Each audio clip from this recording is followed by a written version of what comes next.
Hello everyone, তোমাদের প্রত্যেককে আমার খোলা আকাশ চ্যানেলে স্বাগত জানাই। আশা করছি তোমরা সবাই ভালো আর সুস্থই আছো।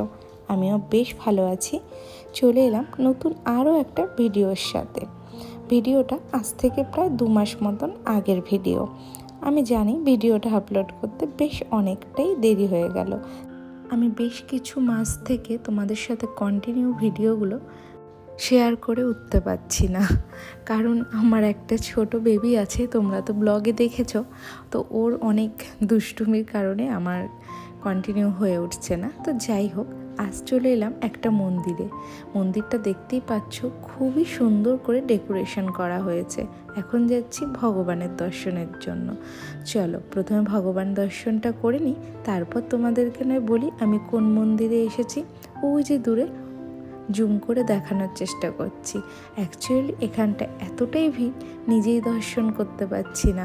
ভিডিও করা তো একটু চাপ হয়ে গেছে, তো তাও আমি চেষ্টা করেছি তোমাদের সাথে একটুখানি হলো ভগবানের দর্শন করানোর। কী যে অপরূপ লাগছে এই মন্দিরের সুন্দরভাবে সাজানোটা। এখনও সাজানো কমপ্লিট হয়নি, ওই যে দেখছো সাজাচ্ছে। তোমরা আমার যারা কন্টিনিউ ভিডিও দেখে থাকো তারা তো জানো আমি ব্যাঙ্গালোর থাকি। ব্যাঙ্গালোরে সবচেয়ে বড় পুজো এই খড়গা পুজোকেই নাকি মানা হয়। বেশ অনেক দিন থেকেই এই পুজোটা হচ্ছে। আজ হচ্ছে মেন পুজো। আজ আমাদের যেমন বাবার পুজোতে সন্ন্যাসী হয় আর মেন একদিন সবচেয়ে বড় করে পুজো হয়, তো আজ সেরকমই এখানেও অনেক সন্ন্যাসী হয়। তার মধ্যে একজন মেন সন্ন্যাসী যিনি আজকে খড়গা সাজবে। তো আমি যদি খড়গা দেখতে পাই অবশ্যই তোমাদের সাথে শেয়ার করব।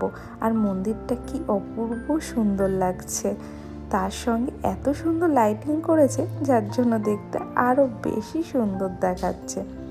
আমরা বেরিয়ে পড়েছি মন্দির দর্শন করে। আর এই যে রথটা দেখতে পাচ্ছ, এটাতে ভগবানকে পুরো পরিক্রমা করানো হয়। কত বড় এই রথটা!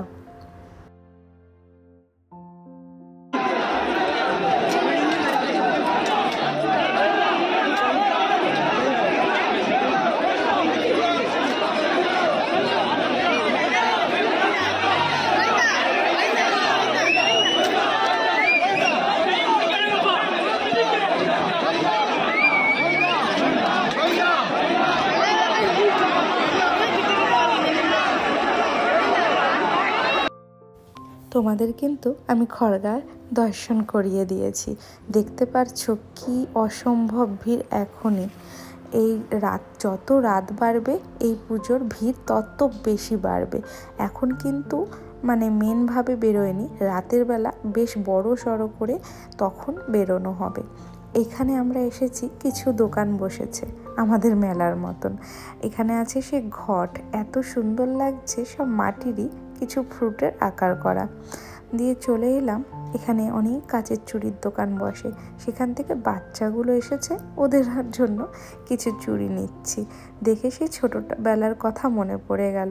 আমার বাবার বাড়ির ওখানে শীতলা পুজো হয়। ওই শীতলা পুজোতে কাচের চুড়ি আসতো, আর আমার মনে আছে আমরা 3 বোন মিলে আগে কাচের চুড়ি পরতাম। আর এখানে কত রং বেরঙের গার্ডার, ক্লিপ, এত বেশি ভালো লাগছে। সত্যি কথা বলতে এগুলো পরার আর এখন আমাদের বয়স নেই। এগুলো বেশ আমাদের বয়স নেই বলা ভুল, ওই ইচ্ছাটা আর নেই। আর ছোটোবেলায় যেমন ইচ্ছা ছিল মেলায় যাব, কত কিছু কিনবো, এখন মনে হয় বাচ্চাদেরকে কিনে দিতে পারলেই বোধহয় আমাদের ভালো লাগবে। এই মেলাতে সবচাইতে বেশি দেখছি ট্যাটু করার দোকান আছে। চারিদিকে যত যাচ্ছি যেন ট্যাটুর দোকান আর শেষ হয় না। আর সাথে গার্ডার ক্লিপ তো আছে।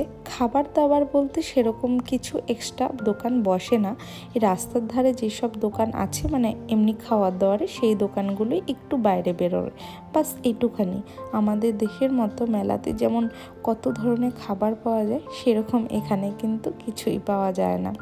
আমরা একটু সামনের দিকে যাচ্ছি, আর যেতে যেতে দেখো এই দুজনা মিলে কি ঝগড়াটাই না করছে। দিয়ে আমরা এখানে একটু সবাই দাঁড়িয়ে কিছু জুয়েলারি দেখছি। মেয়েরা তো জানোই, যেখানেই জুয়েলারি দেখবে সেখানেই দাঁড়িয়ে পড়বে, নিই বা না নিই, দেখতে তো অবশ্যই হবে। তো এখানে জুয়েলারিগুলো আমার তো দারুণ লাগছিল, মনে হচ্ছিল যেন সবই নিয়ে নিই। তো এখানে কিছু দেখে কেনাকাটা হলো। আর সোনু এই যে ড্রোন ক্যামেরাকে দেখে তখন থেকে এটা নেওয়ার বায়না করছে। বলো দেখি, সব কিনে দিতে পারলেও কি এটা কিনে দেওয়া যায়? ওকে কে বোঝাবে? এই অবধি কত কিছু যে ও কিনেছে, এখন লাস্ট পজিশনে ওই যে অবাক চোখে ও দেখছে আর আমাকে বলছে ফোনটা দাও, আমি ভিডিও করব। তো ওকে ফোনটা দিলাম, বেশ ও আবার এখন ভিডিও করছে, বলছে আমার ওটা চাই, মানে ও ওটা নেবে। দিয়ে যাই হোক ওকে বুঝিয়ে এসেছি সামনের দিকে আসতে। এখানে বেশ অনেক কানের দেখতে পেয়ে আবার আমরা এখানটায় দাঁড়িয়ে পড়লাম। এখান থেকে এত যেগুলোই দেখছি সেগুলোই ভালো লাগছে, বুঝে উঠতে পারা যাচ্ছে না যে কোনটা নেব আর কোনটা নেব না। বেশ অনেকটাই রাত বেড়ে গেছে, এবার আমাদেরকে বাড়ির দিকে যেতে হবে। আর যত রাত বাড়ছে চারিদিকের ভিড়টা দেখছো ততটাই বাড়ছে। চারিদিকে বিল্ডিংগুলো এত সুন্দর লাইটিং করে সাজিয়েছে পুজোর জন্য, মানে বেশ ভালো লাগছে। আগের বার রাতের বেলা এসেছিলাম খড়গা দেখব বলে, ওই 1টা-1:30 নাগাদ, যা মানে একটা অভিজ্ঞতা হয়েছিল, তাই এবার সন্ধ্যের সময় এসেই ঘুরে গেলাম। বাচ্চাদেরকে একটু আইসক্রিম খাইয়ে এবার বাড়ির দিকে রওনা দেব। আজকের ভিডিওটা তোমাদের কেমন লাগলো আমাকে একটা কমেন্ট করে জানিও। যদি ভালো লেগে থাকে তাহলে একটা লাইক করে শেয়ার করে দিও। আর যারা যারা আমার চ্যানেলে নতুন তারা প্লিজ আমার চ্যানেলটি ফেসবুক থেকে দেখলে ফলো করে দিও। আর ইউটিউব থেকে যদি ভিডিওটা দেখে থাকো তাহলে সাবস্ক্রাইব করে আমার পাশে থেকো। ততক্ষণ ভালো থেকো, সুস্থ থেকো। আবার দেখা হবে নতুন কোনো এক ভিডিওতে। ততক্ষণ সবাইকে জানাই শুভরাত্রি।